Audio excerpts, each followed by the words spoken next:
He called me up and, he's talking to me on the cell phone. He says, what's going on? I said, Dad, I forgive you. He said, forgive me for what? And I'm like, well, you know what? Why don't we just be friends? What do you mean just be friends? So he had no concept of what the Lord told me to implement. I'm like, oh, forget it. I'm not going to try to explain to him what God said to me. But, we started talking again, and I think it was important because, he died 2 years later, and he said to me, I went to the doctor, I had a problem with my back, they did an MRI, and as soon as he said that, I heard the audible voice of God say to me, he has an abdominal aortic aneurysm before it came out of his mouth. Wow. I said, you have an abdominal aortic aneurysm. He said, how do you know that? Who told you that? I said, Jesus did. How does God speak to you? I said, no, he just told me right now. But a lot of people have a hard time loving God, the Father, because their understanding of Father is so broken because of bad fathers, fathers that are molesting or abusing, physically or verbally abusing their children. And it's Satan's plan. His plan is to do whatever he can do to shatter a child so that they cannot see God as he is.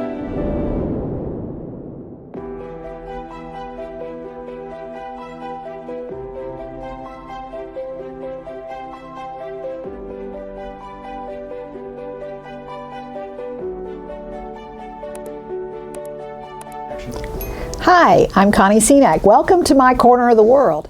I'm so glad you came here to join us today because I have a very special guest in my studio right now. His name's Sadi Pekerol, and he is an evangelist, what they call a revivalist, and he's also a marketplace minister and serves God in the marketplace. He's a father of 2 children, and you'll get to know a little bit more about him as we enter into this conversation with a very dear friend of mine. So welcome. I hope you enjoy, and I hope you get to know Sadi and love him as much as we do. Sadi, thank you for coming and being a part of my show. Absolutely. It's exciting, isn't it? Can you believe what God's done? It's crazy. It's crazy, right? It's crazy. It's like going on a roller coaster, and then you get off, and then you have to go on it again. Yeah, I know.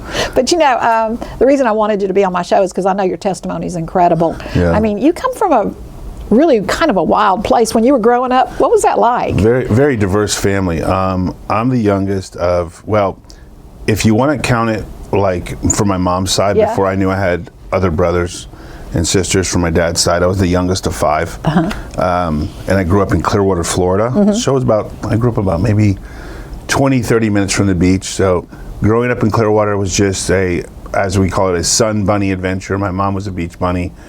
So all my summers were spent at the beach. Being the youngest of 5, obviously I was spoiled, sheltered, whatever you want to call it.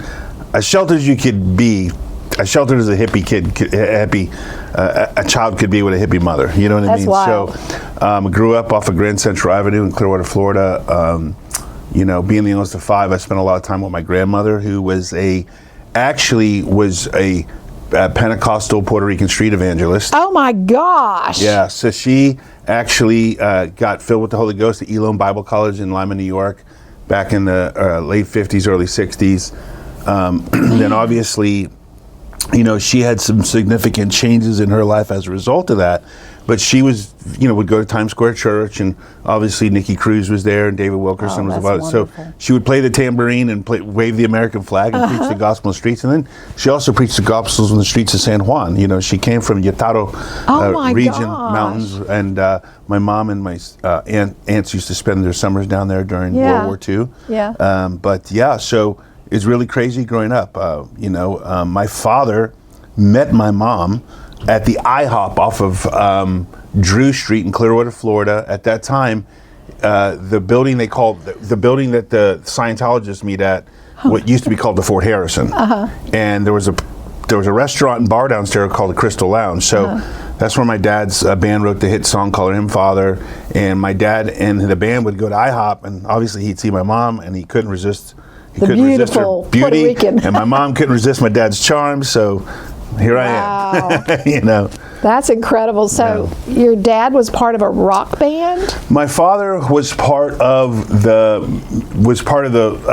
late 50s, early 60s, well, not late 50s, early 60s, mid 60s music movement when Beatlemania was happening. That's my realm. Okay. Right, exactly. So, they were my dad was from the metro area in D.C. He grew up in Augusta, Georgia, and he grew up in D.C., started playing music when he was 12, 13. He already had a daughter at 13 and didn't know it. Oh my Obviously, gosh. his mom gave up my brother. I found out about my brother way later in life from my dad's side. But my dad, started a band in 16, 17. One of the first bands he had was actually called Sonny Gordon in the original Outcast, and then it went on to be called Sonny Gordon 5. And at that time, my dad was, he was a lead guitarist. Then eventually he transitioned to bass because he was good at both. And at that time, he was really good friends with a guy by the name of Roy Buchanan, who is a legendary guitar player. I mean,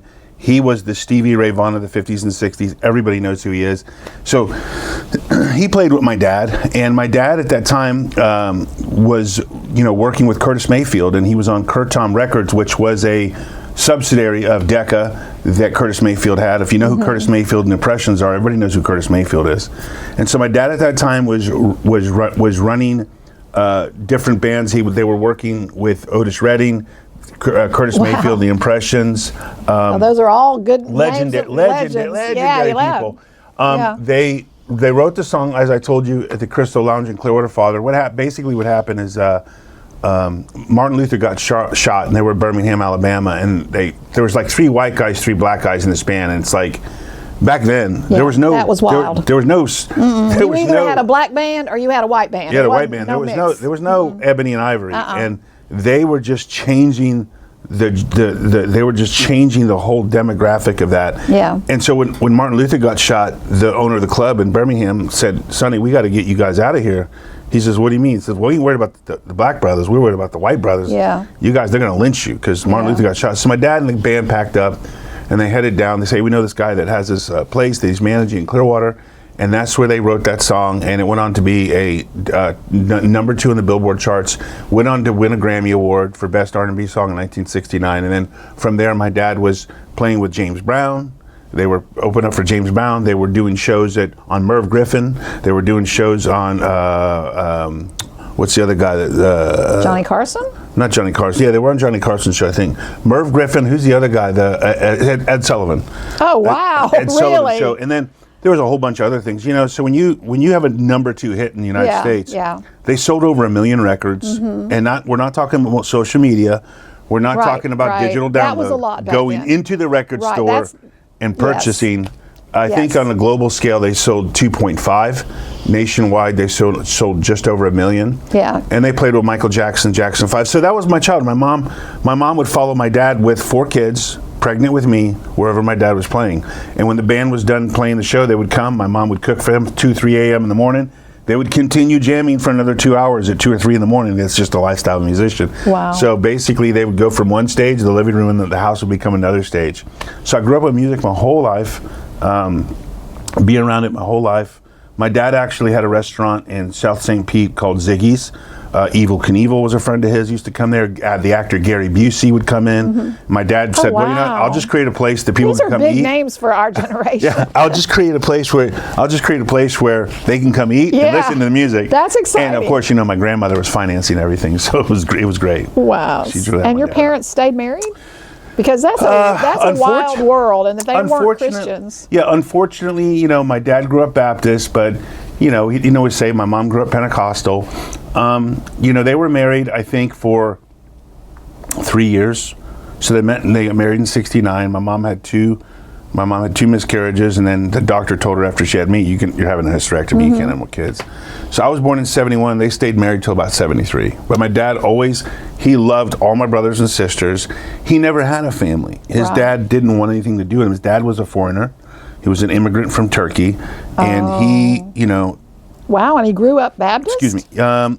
Yeah, but his grandmother's, my dad's grandmother's side. So my dad grew up in Augusta, Georgia, and he was just trying to find out his identity, going back and forth between being in Maryland and the D.C. metro area. Maryland and D.C. are close together, and also Augusta. So he's back and forth, and he was raised by his grandmother, who was Baptist. So, he eventually found out that he had brothers and sisters in his late 20s. Well, his brothers and sisters knew about him. Then, so really interesting story regarding him. And he did really well in music for a really long time. And then Was he ever a Christian, a real Christian? He only became a Christian when I led him to the Lord. Praise before he died. God. But he was a baby. I just led him to Jesus. You led him to Christ, and that's all that matters. The thief on the cross, it's a tragedy that you live your life in this world system. You have nothing to offer Christ when you get to the kingdom. Yeah, he didn't know. One of the ththings he said to me is, I don't know where I'm going. So I'm like, well, Dad, no, it wasn't that. He was like, I said, he had a medical condition, and he was afraid to go get it fixed. And he's like, he was afraid of the unknown. And I said, well, why are you afraid? Because I don't know. He says, I don't know where I'm going. I said, Dad, well, you can know. Let me just pray for you. And so I led him to Jesus, and he told me he was mad at God because he lost his grandmother at her grave. He was just like, God, why'd you take my grandma from me? Because his grandmother was like his mom. Mm-hmm. So he said, she said between my dad and my grandmother and how he grew up. And, he was the big fish in the little pond in Augusta. And then when he went up north with my grandmother and the 3 other kids, he was the little fish in the big pond. So, yeah, it's a really interesting story. But I said all that to say this, that he loved me with the capacity that he knew how. So you've never had daddy issues? I mean, I wish I would have had more quality time with him. Mm-hmm. But a lot of people have a hard time loving God, the Father, because their understanding of Father is so broken because of bad fathers, fathers that are molesting or abusing, physically or verbally abusing their children. That it shatters a child's vision of fatherhood. And so a lot of people have a real, and it's because that's Satan's plan. His plan is to do whatever he can do to shatter a child so that they cannot see God as he is. I think the biggest problem that I had with my dad was he never called me. I always had to call him, and it just really irritated me. Okay, you do know men are terrible about calling. Absolutely. Okay, you cannot take that personally. No. So the interesting part about that whole thing. Don't rely on a man to call you for anything. I'm in ministry. I'm in South Africa. So when my son was born, I didn't want to call him and tell him. And the Lord said to me, when Jaden was born, the Lord said to me, you need to call your dad. I said, I don't want to call him. He says, I'm not asking you to, I'm telling you to. Amen. And so I said, Dad, do you have a grandson? His name's Jaden, he weighed such and such, such and such. I could tell he was high on drugs. I could tell my stepmom was high. And I got off the phone so disappointed, and that was in January 12th of 2004. I didn't talk to my dad from January all the way through to September, October. I'm in South Africa, and my dad's trying to get a hold of me. And I remember the Lord said to me, he said, listen, stop trying to put him on this pedestal of this father you expect him to be and just be his friend. I'm like, huh? No, just start out as friends, just be his friend. I'm like, okay. So I remember he called me, and I'm like, really? He's calling me in Africa? Like, why didn't he just call me in the U.S.? But he's calling me in Africa. Right. So, he called me up, and, he's talking to me on the cell phone. He says, what's going on? I said, Dad, I forgive you. He said, forgive me for what? And I'm like, well, you know what? Why don't we just be friends? What do you mean just be friends? So he had no concept that what the Lord told me to implement. I'm like, oh, forget it. I'm not going to try to explain to him what God said to me. But, we started talking again, and I think it was important because, he died 2 years later. The Lord gave me a word of knowledge about his health condition. I was on a payphone. I was in Durban, South Africa. It was 2005. And I'm on the payphone, and I called him. And he said to me, I went to the doctor. I had a problem with my back. They did an MRI. And as soon as he said that, I heard the audible voice of God say to me, he has an abdominal aorta aneurysm, before it came out of his mouth. Wow. I said, you have an abdominal aorta aneurysm? He said, how do you know that? Who told you that? I said, Jesus did. How does God speak to you? I said, no, he just told me right now. How did you know that? I'm like, the Lord told me, Dad. I heard the audible voice of God tell me that. And, my friend George, who was a friend of mine, had the stent put in. George lived to be in his early 70s. So, I said, Dad, you got to get that fixed. He got that from the weakening of the artery wall because of all the drugs, all the smoking, being overweight, careless living. He was just his body was wrecked from all the drugs and and all the smoking. You know what I mean? So you really and truly, people when they're on drugs or smoking, and I know smoking. I used to do it when I was young and dumb. It is a slow death. But so is eating all the garbage food that people eat. So is driving through the drive-through at McDonald's. You're killing yourself slowly. You just don't know it. Yeah. Or maybe you do know it and you don't care, Yeah, so for me it was like every phone call was like he's a ticking time bomb. And then he died the day after Thanksgiving in 2006, approximately 5 months before Zimri was born. I was like, man, I really wanted him to meet his granddaughter because he would have just been a sucker for her, what I mean? Really big time. But God is in the business of restoration. Oh, he absolutely. Wants all families to come together. And Satan's, he loves to divide and conquer. That's what he does. And he uses whatever he can, whatever's at his disposal to bring division in the family. He was really good at he was great at showing love towards me. He was never abusive towards me. He never shouted at me. Never, obviously when I gave him a hard time, but he never even spanked me. Which he should have, but I don't think my mom allowed him to do that. But he was just financially, I never had to really. He bought me whatever I wanted. I'd stay with him on the weekend. We go to Disney World. So I had a lot of great times with him. I think I just wish it would have been more quality with me. I understand. You know what I mean? So, So you grow up with this kind of hippie mom and musician dad, totally out there in the world. Yeah. And yet you found Christ. How? Yeah. So really quick because. So I spent a lot of time at my grandmother's house. So obviously constantly being prayed over in tongues, growing up, going to Church of God and Assemblies of God every week. Spent a lot of time. My mom was in nursing school. Every time I was sick, my grandmother was just really good at taking care of all the grandkids. Not that my mom wasn't, but I just liked being at my grandparents' house. And so I was always with my grandmother. So me getting saved, so I went to Christian school, grew up in church, been prophesied over 15, 16 years old. I just kind of walked away and just went into the world. Not that I was never mad at God. I never cursed God. I wasn't upset at him. I was just pulled away by the deceitfulness of riches and just... there was never any animosity with me and God. So when I got saved in '96, it was like I hadn't stepped foot in the church since I was 16. It was like a decade. So the first time I stepped back to church, in fact, Michael Koulianos from Jesus Image is the one that brought me to church with his brother. I met his girlfriend at a coffee shop. '96, they brought me to Countryside Christian Center off of McMullen Booth in Clearwater.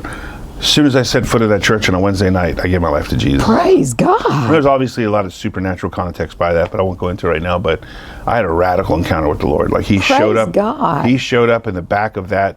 The senior pastor. They took me into the senior pastor's office with an elder after the altar call. Sat down, and God, it's like God came in there with a fire hose. That's the only way I can explain it. I Incredible. said. He said I couldn't. I was just one of the things they'll say is like I had a hard time even trying to ask Jesus in my heart because I felt such condemnation and I felt remorse and condemnation. The enemy was hitting me with condemnation while I was feeling also remorse for living my life. And I had a revelation that my life I lived was so selfish, and what I did, I actually did to Jesus. Like I really felt, oh my gosh, I did this to Jesus. I put him on the cross. I had the revelation that what I did. Wow. Put him on the cross. It was so real. That's what Dwight did. He watched Jesus of Nazareth on Good Friday, and Jesus is on the cross, and Dwight got on the floor on his knees, bawling his eyes out, and says, God, if you'll take me, I'll serve you. And that really is something that we need to talk again. Can you come back for another show? Yeah, I can come back for another show. Please. Let's go into that more deeply there, okay? Thank you for coming. Thanks for being here up in Jacksonville. Thank you so much for having me. Yeah, it's You're so such good a to have blessing. you. All right. Well, thank you for being with us today. I hope you'll come back because I can tell you that his testimony is pretty amazing, and I don't want you to miss it. In the meantime, I pray that the Lord will take you down a road that leads to victory and into his divine presence. Bye.